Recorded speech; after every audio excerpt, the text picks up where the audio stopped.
안녕하세요. 그림의 진리입니다. 이번 영상에서는 이렇게 손잡이가 달린 컵을 쉽게 그릴 수 있도록 알려드리려 해요. 형태 잡는 노하우가 궁금하신 분은 영상 끝까지 시청해주세요. 그럼 시작해볼게요. 고고! 자, 일반적으로 손잡이가 없는 종이컵이나 물컵은 아래로 좁아지는 원기둥 형태만 신경 써서 그려주면 됩니다. 굉장히 간단하죠? 반면에 손잡이가 있는 스테인리스 컵이나 머그컵의 경우 정면과 윗면 뷰를 확인해 보면 이렇습니다. 일반적으로 이런 비율과 형태가 많은데요. 윗면도 확인해 볼게요. 자, 여기서 윗면의 특징이 오늘의 가장 중요한 팁이랍니다. 손잡이를 살펴보면 어떤가요? 이런 각도로 붙어있는 손잡이가 있을까요? 보통은 이런 손잡이가 없겠죠. 여기서 손잡이는 원의 중심으로 향하게 됩니다. 위치가 바뀌면 어떨까요? 마찬가지로 원의 중심으로 향합니다. 이렇게 바뀌어도 중심이고요. 손잡이의 각도는 원의 중심, 오늘의 핵심이 되겠습니다. 자, 종이컵의 경우 아래로 갈수록 좁아지지만 오늘 그릴 컵의 경우 폭이 그대로 유지되기 때문에 기본 원기둥 형태로 시작해 볼게요. 여기서 위에 타원과 아래 타원이 다르다는 점 꼭 적용해야 해요. 이렇게 위아래가 같은 폭의 타원이 되면 틀린 형태가 된답니다. 이제 손잡이의 비율을 확인해 볼게요. 손잡이의 시작점 높이를 확인하고 원기둥 표면에 체크해 줍니다. 끝나는 점도 마찬가지로 체크해 주세요. 그리고 돌아가는 원기둥 형태이기 때문에 반대쪽도 그려줍니다. 이렇게 손잡이의 시작점과 끝점이 체크가 되었어요. 그 다음은 그려놓았던 타원 2개의 중점을 찍어주는데요. 손잡이를 그릴 위치를 선정한 후 원의 중심과 연결합니다. 이쪽에 그려진다면 이 점과 연결, 저쪽이면 저 점과 연결. 이렇게 방향을 잡은 후 손잡이의 시작점을 체크하고요. 여기서 얼마나 돌출되는지 비율을 확인한 후 디귿자 형태로 먼저 옮겨줍니다. 그럼 이런 식이 되겠죠. 그리고 손잡이의 폭을 접하는 면 각도에 맞춰 그려줍니다. 앞으로 나오면서 넓어지는 투시는 꼭 적용해주고요. 여기까지 그리면 90%는 끝난 거예요. 이제 남은 건 손잡이가 갖고 있는 굴곡. 어느 위치에서 꺾이고 어떤 굴곡으로 떨어지는지 특징을 확인 후 손잡이 틀에 그대로 옮겨주기만 하면 됩니다. 반대쪽 굴곡도 만들어주고요.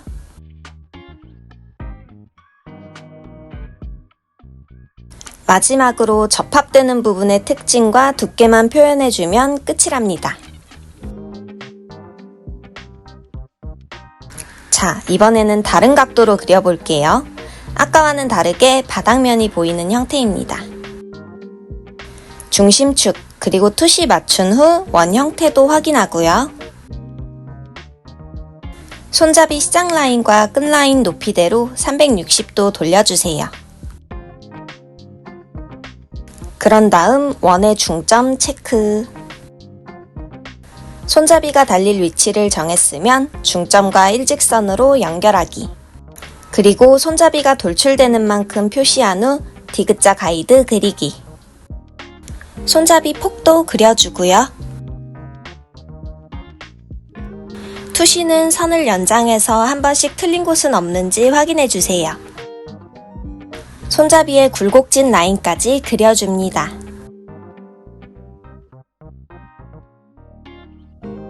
디테일과 두께, 컵 입구의 두께까지 그려주면 완료! 자, 이번에는 다른 시점으로 컵을 그려볼게요. 중심축과 손잡이 가이드라인, 중점까지 찍어주고요. 손잡이를 앞쪽이 아닌 저 뒤쪽으로 보내보겠습니다. 비율 체크하고 폭 그려주고 굴곡 라인 그려주고, 손잡이가 뒤쪽에 붙어서 그런지 이 정도만 보여지겠네요. 외곽 라인 잡아주고 입구 두께만 그려주면 형태 끝! 자, 이번에는 좀 더 난이도가 어려운 찻잔을 가져왔습니다. 아까와는 다르게 내려가면서 둥글게 좁아지는 형태죠. 손잡이도 좀 더 굴곡진 형태고요. 좀 전의 컵과 지금 찻잔의 앞모습을 비교해 보겠습니다. 구조가 복잡해진 건 아니지만 라인의 변화가 더 생겼네요. 그치만 원리는 동일합니다. 바로 그려볼게요. 모든 회전체에는 축을 꼭 그려주세요. 그래야 이 축을 기본으로 대칭이 잘 맞는지 확인할 수 있어요. 찻잔은 보통 밑바닥에 이렇게 돌출된 구조가 있더라고요. 그치만 손잡이의 시작점과 끝점을 잡는 방법은 동일합니다.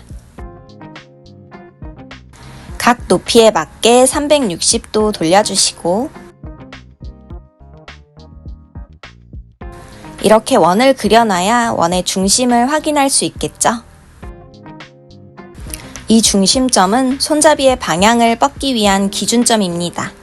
이 기준만 있으면 앞으로 뻗든 뒤로 뻗든 옆으로 뻗든 올바른 손잡이 각도를 그릴 수 있는 거죠.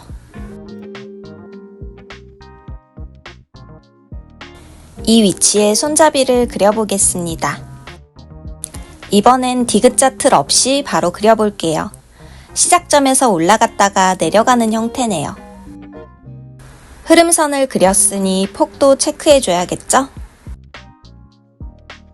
자, 여기서 일정한 간격으로 방향선을 그려가며 손잡이가 뒤집히는 지점을 정확히 확인해주세요. 마지막으로 찻잔의 두께, 각지지 않고 둥근 느낌으로 표현해야 합니다. 모서리가 둥글어야 그만큼 관찰하고 디테일을 잡은 느낌이 나겠죠? 두 번째는 밑면이 보이는 각도에서 찻잔을 그려볼게요.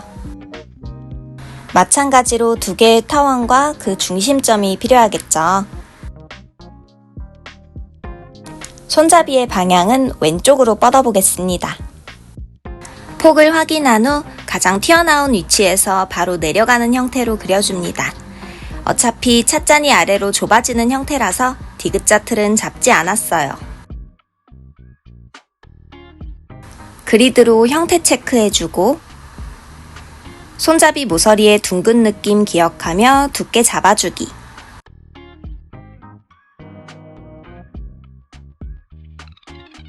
자, 여기서 이렇게 모서리를 진하게 잡으면 두께가 각진 느낌이 드는데요.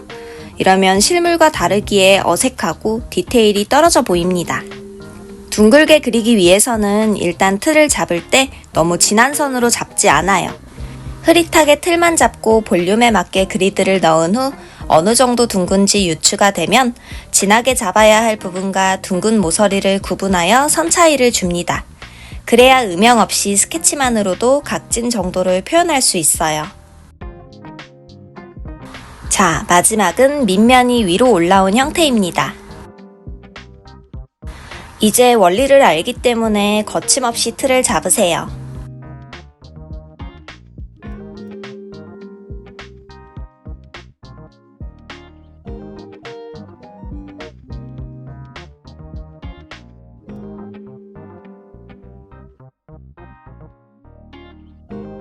손잡이는 이렇게 뒤집힌 면이 발생하기 때문에 잘 체크해줍니다. 이런 도자기컵 손잡이는 접합부가 살짝 도톰해지는 특징이 있어요. 마찬가지로 손잡이 모서리는 선 하나로 진하게 잡지 않고 부드럽게 넘어감을 표현하기. 이렇게 하면 찻잔 형태도 끝! 찻잔이나 머그컵처럼 구조가 달린 사물은 평면에서 본 시점을 분석하는 게 핵심이 될 수 있겠습니다. 자, 이렇게 해서 손잡이가 있는 두 개의 컵, 원리만 알고 뜨면 어렵지 않게 형태를 잡을 수 있으니 사물의 특징을 분석하고 많이 그려보시기 바랍니다. 저는 또 유익한 그림 영상으로 찾아올게요. 안녕!